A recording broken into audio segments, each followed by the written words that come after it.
जय हिंद बच्चों, आप सभी का स्वागत है आपके अपने एबीसी कोचिंग यूट्यूब चैनल में। आप लोग कैसे हैं? आशा करता हूं आप लोग स्वस्थ और मस्त होंगे। आज की इस वीडियो में क्लास 9 की हिंदी का जो है क्वेश्चन पेपर लेकर आ चुके हैं, जो कि आप सभी की बोर्ड परीक्षा के लिए बहुत ही महत्वपूर्ण है। तो आप एग्जाम से पहले इन सभी क्वेश्चन को आप अच्छे से रिविजन कर लीजिएगा, इसको एक बार जरूर देख लीजिएगा, ठीक है। तो चलिए बच्चों, क्वेश्चन की ओर चलते हैं। तो देखिए बच्चों, आप हमारे स्क्रीन पर देख सकते हैं, ये जो है आपका जो है क्लास 9 का हिंदी ए का है, ठीक है। चलिए सबसे पहले क्वेश्चन की ओर बढ़ते हैं। तो देखिए बच्चों, यहाँ पे क्वेश्चन क्या दिया गया है, आप यहाँ देखिए। सबसे पहला जो क्वेश्चन दिया गया जो कि गद्यांश से है ना, इस गद्यांश को आप लोगों को ध्यानपूर्वक पढ़ना है और इस गद्यांश से रिलेटेड जो सवाल दिए गए हैं उसका जो है आप लोग को सही सही जो है आंसर आपको जो है और मार्कशीट पर जो है गोले को काला करते हुए बताना है। देखिए गद्यांश क्या दिया है, इसको आप लोग अच्छे से पढ़िए। देखिए हमारे साथ आप लोग पढ़ रहिएगा। देखिए इसमें क्या लिखा है कि हमारा पर्यावरण हमारा रक्षा कवच है। हमारा पर्यावरण जो है क्या है, हमारा जो है रक्षा कवच है। यह हमें प्रकृति से जो है विरासत में मिला है। यह हम सबका पालन करता और जीवनाधार है। वस्तुतः पर्यावरण रक्षण भारतीय संस्कृति से जुड़ा हुआ है। ये पौधे और जानवर हमारे मित्र हैं, इसलिए बड़े बड़े बाग बगीचों और पार्कों को शहर का फेफड़ा कहा जाता है। याद रखेंगे, यहाँ पे क्या दिया गया है कि इसलिए जो है बड़े बड़े बाग बगीचों और पार्कों को जो है शहर का क्या था, फेफड़ा जो है कहा जाता है। शहर का फेफड़ा कहा जाता है, ठीक है। आगे देखिए लिखा है कि हमारी संस्कृति में पेड़ लगाना पुण्य कार्य माना जाता है। पीपल, बरगद, आम, नीम, जामुन, आंवला जैसे उपयोगी वृक्षों के रोपण को महान धार्मिक कृत्य माना गया है। पेयजल स्रोतों के निकट मलमूत्र त्याग को पाप कर्म माना जाता है। यानी कि जो है यहाँ पे ये कह रहा है कि पेयजल यानी पीने वाला योग्य जो पानी है उनके स्रोतों के निकट अगर जो है मलमूत्र जो है त्याग करते हैं, यानी कि लेटरिंग कर देते हैं या पेशाब कर देते हैं, तो वह जो है पाप क्रम जो है माना जाता है। यानी वह जो है पाप के समान माना जाता है कि वो जो लड़का पाप किया, ठीक है। आगे देखिए इसमें क्या लिखा है बच्चों, आगे लिखा है गद्यांश में कि पर्यावरण जो है प्रदूषण को रोकने के लिए जो है सबसे अधिक जो है आवश्यकता है। और इस बात की है कि कल कारखाने से निकलने वाले प्रदूषित जल और कूड़े कचरे को शुद्धिकरण की व्यवस्था की जाए। यहाँ पे इस प्रकार से गद्यांश दिया गया है, ठीक है। अब इस गद्यांश से रिलेटेड जो सवाल दिए गए उसको देखते हैं। और आप सभी से रिक्वेस्ट है बच्चों कि चैनल पर पहली बार आए ना, चैनल को सब्सक्राइब करने के साथ बेल आइकन को प्रेस कर लीजिएगा। और ये सारे क्वेश्चन आपके बोर्ड एग्जाम के लिए बहुत ज्यादा महत्वपूर्ण है। कल आपकी बोर्ड की परीक्षा होनी है, इसलिए आप बेहतर होगी कि आप इसको अच्छे से एक बार देख लेना, रिविजन जरूर कर लीजिएगा, ठीक है। और अभी तक लाइक नहीं किया तो लाइक कर देना और अपने सभी दोस्तों के साथ इसे सर्कुलेट कर दीजिएगा, शेयर भी जरूर करते जाइएगा। तो चलिए बच्चों क्वेश्चन की ओर चलते हैं। तो देखिए यहाँ पे पहला जो क्वेश्चन दिया गया बच्चों, पहला क्वेश्चन कहता है कि हमारा पर्यावरण हमारा क्या है। तो हमारा पर्यावरण जो हमारा क्या है, हमारा पर्यावरण जो है हमारा क्या है, रक्षा कवच है। क्या है, रक्षा कवच है। तो ऑप्शन नंबर जो है 3 इसका बिल्कुल सही आंसर हो जाएगा, रक्षा कवच। अगला सवाल दिया गया है कि हमें जो है प्रकृति से विरासत में क्या मिला है। तो देखिए हमें जो है प्रकृति से जो है पर्यावरण जो है ये विरासत में मिला है। पर्यावरण जो क्या है, विरासत में मिला है। ऑप्शन नंबर 2 इसका बिल्कुल सही जवाब होगा। चलिए नेक्स्ट क्वेश्चन देखिए। अगला सवाल है कि बड़े बड़े बाग बगीचों और पार्कों को क्या कहा जाता है। देखिए हम लोगों ने पढ़ा है, गद्यांश में पढ़ा है कि बड़े बड़े बाग बगीचों और पार्कों को जो है शहर का फेफड़ा कहा जाता है। शहर का फेफड़ा कहा जाता है। तो ऑप्शन नंबर जो है 4 इसका बिल्कुल सही जवाब हो जाएगा। अगला प्रश्न दिया गया, हमारी संस्कृति में पेड़ लगाना कौन सा कार्य माना जाता है। तो पेड़ लगाना जो है पुण्य का कार्य माना जाता है, पुण्य कार्य है ना। ऑप्शन नंबर जो 1 इसका बिल्कुल सही जवाब होगा। चलिए नेक्स्ट क्वेश्चन देखिए बच्चों। अगला सवाल आपके सामने ये रहा। सवाल देखिए कहता है कि इस गद्यांश को जो आप लोगों को ध्यानपूर्वक पढ़ना है और उसे दिए गए प्रश्नों का सही विकल्प चुनना है। तो ये जो गद्यांश है एकदम सटीक छोटा गद्यांश है, इसको आप अच्छे से पढ़िए। देखिए इसमें क्या लिखा है कि जीवन का अर्थ है जोश, उत्साह, हिम्मत और जिंदा दिली। क्या है, जीवन का अर्थ जो है जोश, उत्साह, हिम्मत और जिंदा दिली। कहते हैं जिंदगी जिंदा दिली का नाम है। जिंदगी क्या है, जिंदा दिली का नाम है। उसके बाद है कि मुर्दा दिल क्या खाक जिया करते हैं। हलचल, हिम्मत, साहस जीवन की निशानी है। जो लोग हर क्षण जो है उत्साह की तरंग में रहते हैं उनकी जीवन जीने की शैली जो है मनोरम होती है। जो जीवन के हर खतरे को चुनौती समझकर झेलते हैं उनका जीवन उत्सव जैसा बन जाता है। उन्हें हर क्षण नया काम मिलता रहता है। वे अपने मन में जो है स्फूर्ति और जो है नवीनता का अनुभव करते हैं। वे कभी मन में जो है निराशा और गालिनी अनुभव नहीं करते। यहाँ पे इस प्रकार से जो है लिखा है और आगे लिखा है कि बल्कि उन्हें खतरों से जूझते हुए भी हर्ष और संतोष प्राप्त होता है। तो ये देखिए जीवन के बारे में यहाँ पे कुछ जो है 4-5 लाइन जो है लिखी गई है। अब इससे रिलेटेड जो सवाल दिए गए हैं उसको हम लोग देखते हैं और उसका आंसर भी आप लोग अच्छे से याद करते जाइएगा। तो देखिए इसका जो प्रश्न दिया गया बच्चों लिखा है कि जोश, उत्साह, हिम्मत और जिंदा दिली जो है किसका अर्थ है। तो ये जो हम लोगों ने गद्यांश के पहले ही लाइन में पढ़े हैं कि जोश, उत्साह, हिम्मत और जिंदा दिली जो है ये क्या है, जीवन का जो है अर्थ है। तो जीवन को बतलाता है। तो यहाँ पे क्या हो जाए, ऑप्शन नंबर 3 इसका सही आंसर होगा। अगला सवाल देखिए दिया गया कि किसका नाम जिंदा दिली है। तो किसका नाम जिंदगी है। तो जिंदगी जो है जिंदा दिली का नाम है। याद रखेंगे जिंदा दिली का नाम ही जिंदगी है। तो ऑप्शन नंबर जो है 1 इसका बिल्कुल सही जवाब और सटीक जवाब हो जाएगा। ठीक है, चलिए नेक्स्ट क्वेश्चन की ओर बढ़ते हैं। अगला सवाल देखिए बच्चों दिया गया है कि हर क्षण जो है उत्साह की तरंग में जो है रहने वाले लोगों की जीवन जीने की शैली होती है तो वो जो है मनोरम होती है। हम लोगों ने ध्यान में अच्छे से पढ़ा कि हर वक्त अगर मान के चले कोई व्यक्ति एकदम पूरा खुशी में रहता है, एकदम मनोरंजन में रहता है, उसका जो जीवन शैली होता है वो मनोरम में रहता है, एकदम मनोरंजक में रहता है, एंटरटेनमेंट में रहता है ना। तो क्या हो जाएगा, मनोरम हो जाएगा। ऑप्शन नंबर 3 इसका बिल्कुल सही जवाब होगा। चलिए नेक्स्ट क्वेश्चन देखिए। अगला सवाल देखिए बच्चों क्या दिया गया है। अगला सवाल आपके स्क्रीन पर देखिए। सवाल कहता है कि जीवन के हर खतरे को जो है चुनौती समझकर झेलने वाले लोगों का जीवन जो है कैसा बन जाता है। तो उत्सव जैसा बन जाता है। ठीक है, उत्सव जैसा यानी हर्ष उल्लास जैसा बन जाता है, हमेशा जो है मस्ती में रहता है। तो उत्सव जैसा जो है बन जाता है। ऑप्शन नंबर 4 इसका बिल्कुल सही जवाब हो जाएगा। अगला सवाल देखिए। नेक्स्ट क्वेश्चन कहता है नीचे दिए गए पत्र लेखन को रिक्त स्थान के सही विकल्पों का भरना है। यानी कि ये पत्र लेखन दी गई है तो इस पत्र लेखन को जो है इसके जो विकल्प दिए गए हैं विकल्प के साथ साथ जो है आप लोगों को ये जो है पत्र लेखन को भरना है। ठीक है, तो इसको आप लोग अच्छे से जो है पढ़ लीजिए। देखिए ये वाला जो गद्यांश है ना, आप यहाँ पे देखिए क्या है, ये गद्यांश जो है आपकी एग्जाम में पूछा जाएगा। इसको आप लोग अच्छे से तैयार कर लेना। तो देखिए यहाँ पे देख सकते हैं गद्यांश को क्या दिया गया है। यहाँ पे लिखा है मेरा प्रिय अनुज सौरभ लिखा है। उसके बाद लिखा है कि सदा खुश रहो। ठीक है, सदा खुश रहो। तो यहाँ पे आगे देखिए लिखा है तुम्हारा। तो यहाँ पे क्या हो जाएगा, मुझे प्राप्त हुआ। तो यहाँ हो जाएगा तुम्हारा पत्र मुझे प्राप्त हुआ। पढ़कर मैं आनंदित हुआ। तुम, यहाँ पे क्या है, यहाँ पे क्या हो जाएगा, यहाँ हो जाएगा मन लगाकर पढ़ाई में जुटे हुए हो, यह खुशी की बात है। एक क्या है, मूल्य मंत्र गांठ बांध लो। एक मूल्य मंत्र जो है गांठ बांध लो। यहाँ गांठ बांध लो। उसके बाद यहाँ लिखेंगे समय बड़ा बलवान होता है, आदमी नहीं। समय जो है काफी बड़ा क्या होता है, बलवान होता है। टाइम जो है स्ट्रांग होता है। मैन जो है क्या बलवान नहीं होता है, आदमी जो है बड़ा नहीं होता है। समय के उपरांत तो वह छोटा ही है ना। आगे यहाँ पे लिखना है बच्चों, ये लिखना है। देखिए यहाँ पे हुआ समय वापस नहीं आता। तो यहाँ पे क्या हो जाएगा, देखिए 12 नंबर जो ऑप्शन है ना, तो 12 नंबर ऑप्शन में क्या लिखेंगे, 12 नंबर ऑप्शन में लिखेंगे बीता हुआ समय। तो यहाँ क्या हो जाएगा, बीता हुआ समय लिखेंगे। बीता हुआ समय वापस नहीं आता। इसलिए मेरा जो है परामर्श है, इसलिए मेरा जो है यह सजेशन है कि तुम जो है समय के महत्व को जानते हुए यहाँ पे क्या लिखेंगे, परिश्रम पर, है ना,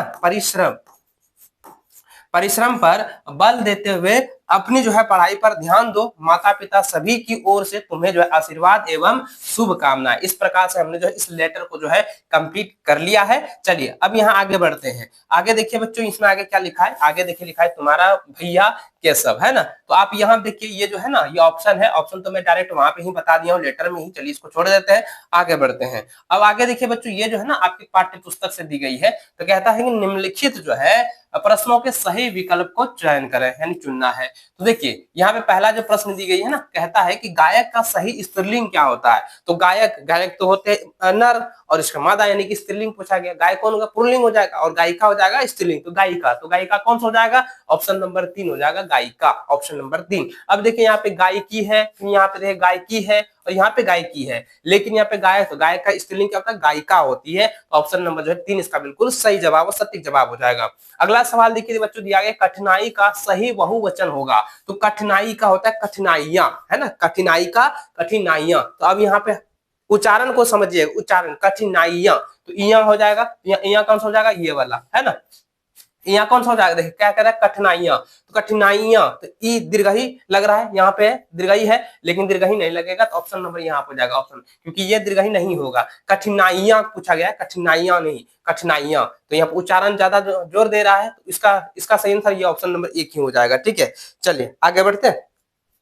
आगे नो बाबा, देखो यहाँ पे क्या है, ये थोड़ा सा मिस्टेक हुआ है बच्चों। इसका जो यहाँ पे सही आंसर क्या हो जाएगा, देखिए कठिनाइयों का सही बहुवचन, कठिनाइयों का सही सही बहुवचन कितना हो जाएगा, कठिनाइयां हो जाएगा। ऑप्शन नंबर ये हो जाएगा, ऑप्शन नंबर 2 कठिनाइयां, कठिनाइयों का कठिनाइयां, हाँ बिल्कुल ऑप्शन नंबर जो है 2 बिल्कुल सही जवाब होगा। अगला सवाल देखिए दिया गया है कि प्रांत जो है किसका पर्यायवाची शब्द है। तो प्रांत प्रांत जो होता है वो देश का पर्यायवाची शब्द होता है, देश का। ठीक है, तो ऑप्शन नंबर जो है 2 बिल्कुल सही जवाब हो जाएगा।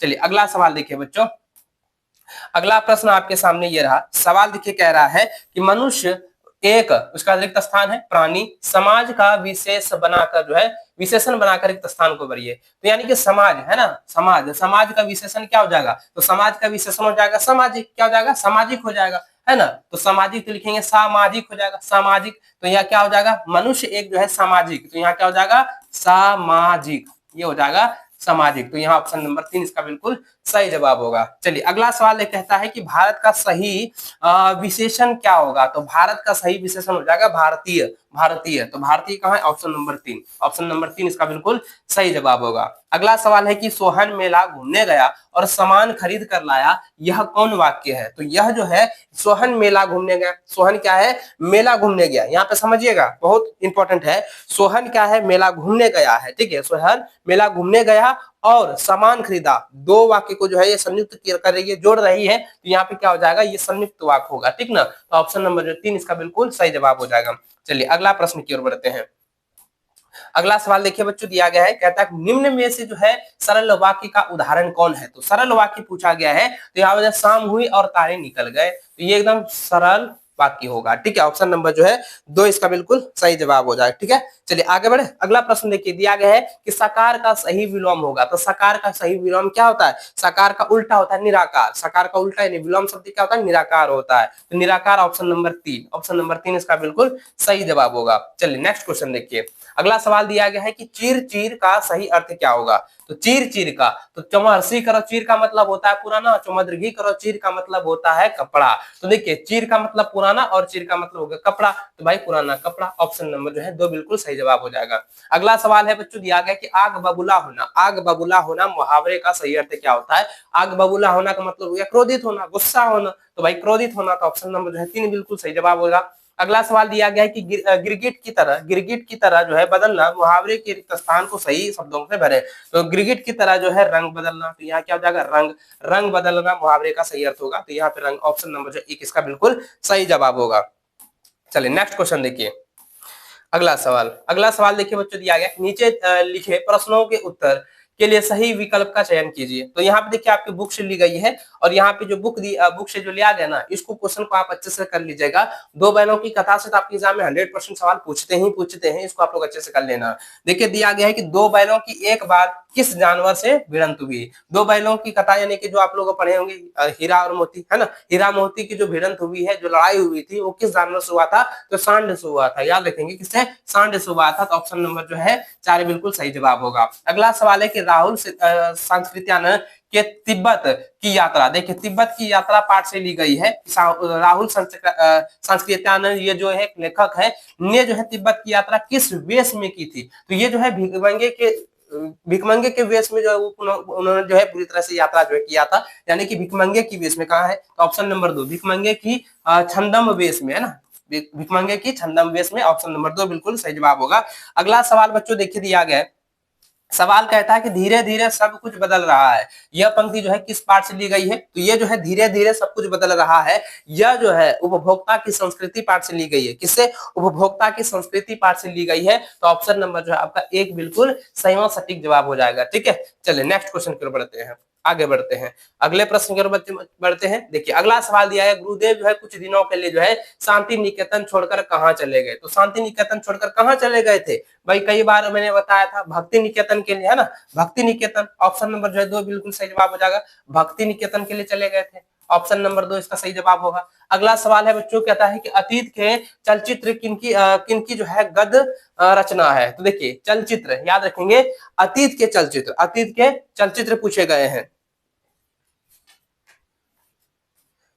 तो इसको आप लोग अच्छे से रखते जाइएगा कि अतीत के चलचित्र, है ना, अतीत के चलचित्र। तो यह क्या कौन सा हो जाएगा? अतीत के चलचित्र किसकी गद्य रचना है? तो किसकी रचना है? तो महादेवी वर्मा की, याद रखेंगे महादेवी वर्मा की है। ऑप्शन नंबर 3 बिल्कुल सही जवाब होगा।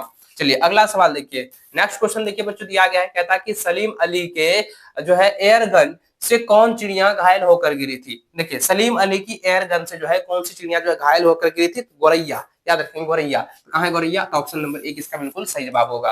अगला सवाल है कि किस वृक्ष की शाखाओं पर जो है मैनाएं जो है उड़ती फिरती रहती है? उड़ती फिरती रहती है, तो याद रखेंगे किस से, तो कौन सा हो जाएगा? जल्दी जल्दी कमेंट कीजिए, ये सवाल कई बार मैंने आपको बताया था। ये पीपल का पेड़ है ना, पीपल के पेड़ के ऊपर जो है पीपल के पेड़ के ऊपर जो है की शाखाओं पर जो है मैना जो उड़ती फिरती रहती है ना। तो ऑप्शन नंबर 1 इसका बिल्कुल सही जवाब हो जाएगा, ऑप्शन नंबर 1, ऑप्शन नंबर 1 हो जाएगा पीपल। चलिए अगला सवाल देखिए, नेक्स्ट क्वेश्चन दिया गया बच्चों की कवित्री जो है ललध्य ने किसको सच्चा ज्ञान माना? तो ललध में जो है ललध ने कवित्री ललध्य ने जो है किसको सच्चा जो है ज्ञान माना है? तो वह जो है माना है आत्मा को, याद रखेंगे आत्मा को जो है ना सच्चा ज्ञान माना है, ठीक है। ऑप्शन नंबर जो है 3 इसका बिल्कुल सही व सटीक जवाब हो जाएगा, इसको आप लोग अच्छे से नोट करते जाइए, ठीक है। चलिए अगला सवाल देखिए, दिया गया है कि चंद्र गहना से लौटती बेर कविता में चंद्र गहना क्या है? तो चंद्र गहना जो है एक जो है स्थान का नाम है, याद रखेंगे चंद्र गहना क्या है? एक स्थान का नाम है। तो ऑप्शन नंबर आपका कौन सा हो जाएगा? ऑप्शन नंबर आपका हो जाएगा बच्चों ऑप्शन जो है 4 इसका बिल्कुल सही व सटीक जवाब हो जाएगा, ठीक है। चलिए अगला प्रश्न देखिए, नेक्स्ट क्वेश्चन दिया गया है बच्चों की मेघ आए कविता में मेघों के आने की तुलना जो है की गई है। मेघ आए कविता में मेघों के आने की तुलना जो है की गई है, मेघों के आने की तुलना जो है किससे की गई है? तो बच्चों आपको याद रखना है कि शहर के किसी धनी व्यक्ति से, है ना, शहर के किसी धनी व्यक्ति से जो है तुलना की गई है। ऑप्शन नंबर 3 इसका बिल्कुल सही जवाब होगा। अगला प्रश्न के दिया गया है कि बच्चे काम पर जा रहे हैं, बच्चे काम पर जा रहे हैं कविता में कवि की पीड़ा का विषय क्या है? तो यहाँ पे देखिए कवि जो है बच्चे काम पर जा रहे हैं उनकी जो पीड़ा है वह किसके समान है बच्चों? उनके किसके समान है? तो बालकों का मजदूरी करना, बालकों का मजदूरी करना एक पीड़ा के समान जो है दर्शाया गया है ना। बच्चों काम पर जा रहे हैं तो बालकों का मजदूरी करना, ऑप्शन 1 इसका बिल्कुल सही व सटीक जवाब होगा। चलिए नेक्स्ट क्वेश्चन देखिए, अगला सवाल दिया गया बच्चों की पकाही घाव किस इलाके यानी क्षेत्र में हो जाता है? तो पकाही घाव यानी कि जैसे हम पोकही कहते हैं ना, बाढ़ के समय अधिकतर जो है सभी के पैरों के अंगुलियों के बीच जो है एकदम जो है इसे कर छोटा मतलब जो है सफेद सफेद हो जाता है, घाव जो हो जाता है जिसको कह सकते हैं ना। तो किस इलाके क्षेत्र में होता है? तो बाढ़ पीड़ित क्षेत्र में, याद रखेंगे बाढ़ पीड़ित जो है क्षेत्रों में होता है। अगला सवाल देखिए बच्चों दिया गया कि गरीब आदमी का शमशान नहीं उजाड़ना चाहिए, यह पंक्ति जो है किस पार्ट से ली गई है? तो यह जो है माटी वाली पार्ट से ली गई है, याद रखेंगे माटी वाली पार्ट से जो है ली गई है। ऑप्शन नंबर 3 इसका बिल्कुल सही जवाब होगा। नेक्स्ट क्वेश्चन देखिए दिया गया है, कहता है कि उकील जो है उकील आर्ट स्कूल है ना, क्या दिया है? उकील आर्ट स्कूल का नाम जो है किसने सुन रखा था? किसने सुनकर रखा था बच्चों? जल्दी जल्दी कमेंट कीजिए, ये कई बार आपके एग्जाम में रिपीट हुआ है और इसको आप लोग अच्छे से तैयार कर लीजिए क्योंकि ये सवाल आपके बोर्ड की परीक्षा में पूछे जाएंगे। तो बच्चों इसका सही और सटीक जवाब क्या हो जाएगा? जल्दी जल्दी कमेंट कीजिए, इसका सही आंसर क्या हो जाएगा बताइए? सही आंसर क्या हो जाएगा? फालेश्वर नाथ रेणु, है ना, फालेश्वर नाथ रेणु हो जाएगा, ऑप्शन नंबर 3। अगला सवाल है मेरे संग की औरतें पाठ में किस औरत को जो है खादी की साड़ी संभालना दूभर होता था? इसका आंसर हो जाएगा माँ को, ऑप्शन नंबर 3, ऑप्शन नंबर 3 इसका सही आंसर होगा।